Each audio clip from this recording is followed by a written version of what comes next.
যদি বলেন যে আব্বাস সিদ্দিকী ভুল, তাহলে ভুলের প্রমাণ দেন কাল পরশু থেকেই শুরু করে দেন পুরো বাংলা জুড়ে যেমন আন্দোলন করেছিলেন। আর আমি ক্ষমা চেয়ে নেবো, জীবনের মজলিস থেকে ক্ষমা চাইবো, আমি ভুল ছিলাম। কি ভাই ভুল হতে পারে? আন্দোলন শুরু করেন, প্রত্যেকটা আলেম, প্রত্যেকটা উলামা, প্রত্যেকটা মসজিদ, প্রত্যেকটা খানকা, সব জায়গা থেকে আওয়াজ উঠবে ওয়াকাফ আমাদের, কবরস্থান, মসজিদ, মাদ্রাসা আমাদের ইসলামের ঐতিহ্য। এই ঐতিহ্যের উপরে যে হাত তুলবে তার কারো হাতকে আমরা ভেঙে দেওয়ার চ্যালেঞ্জ।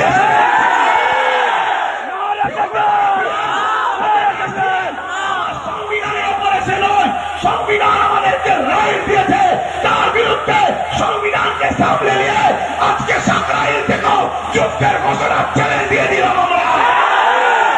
হতে পারি আমরা মুসলিমীয় লোক, কিন্তু আমরা বদরের ইতিহাস পড়েছি। হতে পারি আমরা মুসলিমীয় লোক, আমরা সালাউদ্দিন আইবির ইতিহাস পড়েছি। হতে পারি আমরা মুসলিমীয় লোক, আমরা পড়েছি হযরতে গরিবের নওয়াজ হিন্দুস্তানের বাদশার ইতিহাস পড়েছি। এই অন্যায় কখনো মাথা তুলে দেওয়াতে পারে না।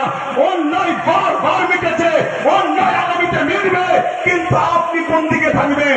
অন্যায়ের পক্ষে না ন্যায়ের পক্ষে? অন্যায় থেকে চুপ থাকা মানে